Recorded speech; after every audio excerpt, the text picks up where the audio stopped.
بسم الله والصلاة والسلام على رسول الله صلى الله عليه وسلم. أهلا بكم أحبابي. طلاب الصف الثالث الإعدادي، إن شاء الله إحنا المراجعة الثانية الحصة الثانية هنبدأ فيها في مادة الجغرافيا. إحنا هناخد الوحدة الأولانية اللي هناخدها على درس كده ونشوف تفاصيل كل درس عامل إزاي. بمعنى إن أنا عندي السؤال وعندي الإجابة، يعني أنا جايب لك الإجابة النموذجية للسؤال. تمام. طيب يعني انا هنا هاخد اهم النقاط اللي موجوده عندي، خاصه في صح وخطا. مش يعني هاخد بس اللي هي فيها اخطاء، وهنقول الصواب فيها ايه. عندي هنا السؤال رقم 2 بيقول لي تتركز زراعه القطن في قارات اوروبا، وتعد الهند اكبر الدول المنتجه ليه. طبعا هنا زراعه القطن مش في قاره اوروبا، هي قاره اسيا، بدل كلمه اوروبا هنا هتبقى قاره اسيا. عندي هنا رقم 3 تسود الزراعة الكثيفة في المناطق الحارة على هوامش الغابات الاستوائية.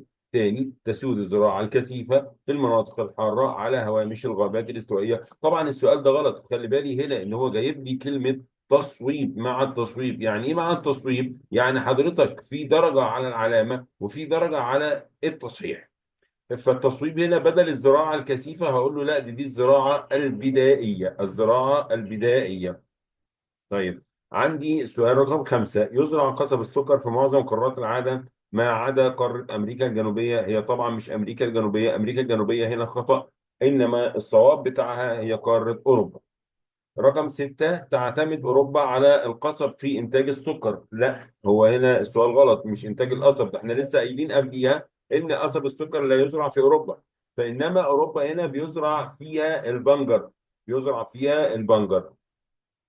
طيب السؤال رقم 9، سؤال رقم 9 تعد أوروبا أولى قارات العالم إنتاج البنجر، وتعتبر إيطاليا أولى الدول. إيه ده يا مستر؟ ما أوروبا هي أولى قارات، تمام، بس مش إيطاليا أولى الدول، بدل إيطاليا هنا هتبقى فرنسا. طيب السؤال رقم 14 السبب الأساسي لتنوع المحاصيل في الزراعة الواسعة هو تنوع التربة. طيب هو هنا بيقول لي في الزراعة الواسعة. طيب هو ايه السبب الأساسي في تنوع الزراعة او المحاصيل هنا؟ هو مش حوار تنوع التربة، هو أنا بتكيف مع المناخ اللي موجود. بمعنى إن أنا بستخدم التكنولوجيا الحديثة في عملية الزراعة، إن أنا بستخدم الآلات الحديثة في عملية الزراعة، إن أنا بكيف المناخ بتاعي في عملية الإيه؟ في عملية الزراعة. طيب ده أول سؤال عندي، وهو سؤال صح وخطأ. إحنا جبنا الأسئلة الخطأ وصوبناها. طيب السؤال الثاني عندي هنا اللي هو بما تفسر. هنا بيقول لي بما تفسر مارس البشر العديد من الأنشطة الاقتصادية البدائية في الماضي. مارس البشر العديد من الأنشطة الاقتصادية. إيه الأنشطة الاقتصادية ديت؟ قال لي الأنشطة الاقتصادية هي الأنشطة اللي بيمارسها الإنسان لكي يكتسب منه. طيب هو هنا ليه بيقول لي ليه البشر مارس العديد من الأنشطة الاقتصادية؟ قال لي هنا إن الطعام والشراب هو أهم عوامل استمرار حياة الإنسان. طيب هو هنا مارس الأنشطة البدائية لإشباع حاجاته الضرورية من الطعام والإيه؟ والطعام والشراب. رقم 2 يعد النشاط الزراعي من الأنشطة الاقتصادية الأساسية. قال لي لأن هو مصدر للغذاء، مصدر للمواد الخام الزراعية التي تقوم عليها بعض الصناعات، لأن تربية الحيوانات ترتبط أيضا بالزراعة. رقم 3 تحتاج الزراعة الكثيفة إلى أيدي عاملة كثيرة. قال لي لأن هنا العملية الزراعية تحتاج إلى أيدي عاملة كثيرة حتى تقوم بالآتي: تنقية الحشائش، ري الأراضي الزراعية، بذر الحبوب في الأرض. رقم 4 تتميز الزراعة التجارية بالتخصص في محصول واحد. قال لي لأن الهدف منها الإنتاج التجاري الضخم. 5 تزرع الأرض في مناطق الزراعة الكثيفة أكثر من مرة في السنة. قال لي هنا لسد حاجة السكان من الغذاء في المناطق الكثافة السكانية العالية. تمام، وطبعا ده للاستهلاك المحلي دون وجود فائض للتصدير. هنا عدم وجود فائض للتصدير في مناطق الزراعة البسيطة والكثيفة. قال لي لأن الزراعة البسيطة والكثيفة تهدف إلى إشباع حاجة السكان من الإيه؟ من الغذاء. القطن في مصر والسودان من أجود أنواع القطن في العالم. قال لي هنا لأنه من النوع طويل التيلة. تنتج قارة أوروبا كميات كبيرة من السكر بسبب زراعة البنجر والتربة الزراعية الملائمة للزراعة بسبب ملائمة الظروف المناخية للبنجر. وقلنا الجملة ديت هي جملة السحر. جملة السحر يعني إيه يا مستر؟ يعني حضرتك أنت حتى لو أنت مش عارف الإجابة قول لي بسبب ملائمة الظروف المناخية لزراعة الإيه؟ زراعة البنجر. طيب، بيقول لي هنا أهمية القمح لمعظم شعوب العالم. قال لي هنا طبعا هو الغذاء الرئيسي لمعظم شعوب العالم، يصنع منه الخبز كما انه يصنع او يستخدم في انتاج المكرونه والحلويات. رقم 11 انخفاض التكاليف وقله عدد العمال في الزراعه التجاريه والعلميه. اقول له هنا استخدام الطرق العلميه في الزراعه، استخدام الالات والطرق الحديثه في عمليه الزراعه.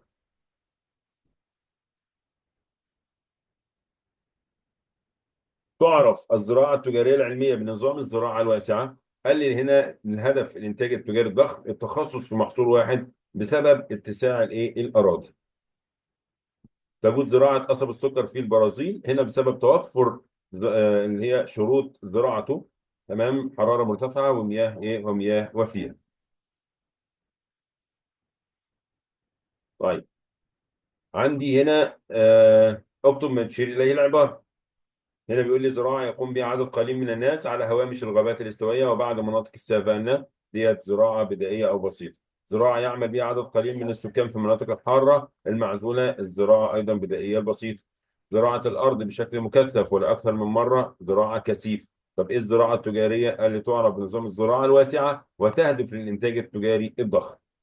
يستخرج من عصارة أشجار استوائية ويصنع منه إطارات السيارات ده المطاط. تعد أمريكا الشمالية أولى قارات العالم إنتاجا له ويستخدم كعلف للماشية دي الذرة. ما النتائج المترتبة على معرفة الإنسان للزراعة أدت هنا إلى استقرار الإنسان بجانب الأرض الزراعية على ضفاف الأنهار. صغر مساحة الحقول الزراعية هنا ده أدى إلى اعتمادها على الأيدي العاملة الكثيرة وصعوبة استخدام الميكنة والآلات الزراعية الحديثة.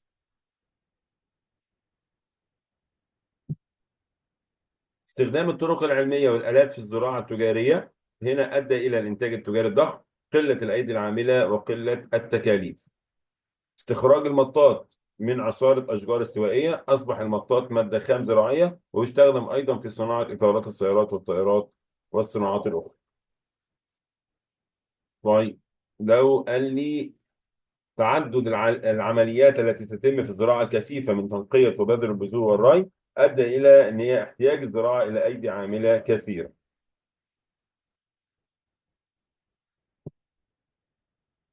السؤال السادس، ما العلاقة بين الزراعة الكثيفة والأيدي العاملة؟ قال لي هنا تحتاج الزراعة الكثيفة إلى أيدي عاملة كثيرة للأعمال الآتية: تنقية الحشائش وبذر البذور وري الأراضي الزراعية.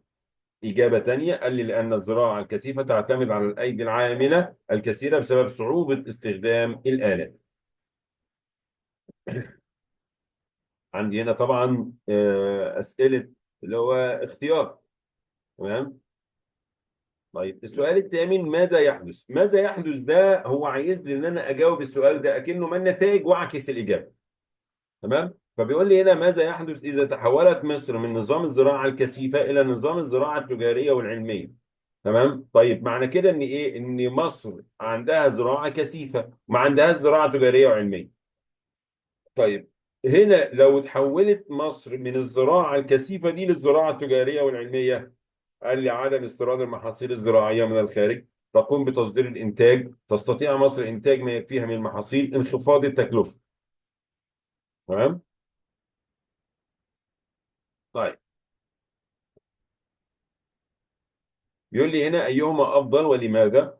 اتباع نظام الزراعة الكثيفة أم التجارية في المزارع الواسعة؟ طالما هنا بتكلم عن المزارع الواسعة يبقى الأفضل اتباع نظام الزراعة التجارية،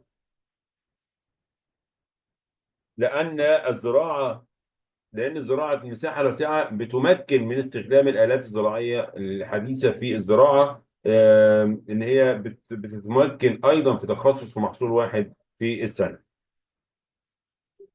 طيب، بيقول لي هنا حدد تقييمك لمصداقية العبارة: يمكن التوسع في زراعة المطاط في جميع قارات العالم. طبعا العبارة غير صحيحة، علشان هنا أشجار المطاط هي أشجار استوائية، تمام، تحتاج إلى درجة حرارة عالية، لكن في قارة أوروبا المناخ بتاعها مناخ معتدل وبارد، ده يزرع فيه المطاط، وده عدم توفر شروط الزراعة بتاعته. هنا أيد بالأدلة، تمام، صحة أي بالأدلة صحة هذه العبارة. تؤثر مساحة الأراضي الزراعية في اختيار نمط الزراعة المناسب والأساليب المستخدمة بها. قال لي هنا عندي طبعا الدليل اللي هو طبعا استخدام ادوات بدائيه، صعوبه استخدام الالات الحديثه، استخدم فيها الالات تؤثر المساحه. آه. هنا صعوبه استخدام الالات الحديثه، الزراعه البسيطه تتم في مساحات زراعيه صغيره، اما الزراعه العلميه التجاريه تتم في مساحات واسعه، الزراعه الكثيفه تتم في مساحات صغيره. طيب هنا بيقول لي ترتبط بعض الصناعات بالإنتاج الزراعي. قال لي هنا القطن يدخل في صناعة المنسوجات والمطاط، يدخل في صناعة إطارات السيارات، قصب السكر يدخل في صناعة السكر. طيب لو جينا لسؤال هنا إيه هي أولى الدول في إنتاج ده؟ عندي مثلا قارة آسيا، أولى القارات في إنتاج القطن، إنتاج القمح، إنتاج المطاط، تربية الأبقار. أمريكا الشمالية أولى القارات في الذرة. الصين أولى القارات في القمح والشاي واللحوم الحمراء والأسماك وتربية الأغنام. الهند أولى الدول في الألبان وتربية الأبقار. الولايات المتحدة الدواجن. البرازيل قصب السكر والسكر. أستراليا إنتاج الصوف. القمح الصين، وبعد كده الهند. القطن آسيا طبعا، وأمريكا الشمالية الثانية، أمريكا الجنوبية الثلاثة، وأفريقيا الرابعة. المطاط آسيا ثم أفريقيا. لو حبيت أقارن هنا ما بين الزراعات، خلاص عندي الزراعة البدائية، عندي الزراعة الكثيفة.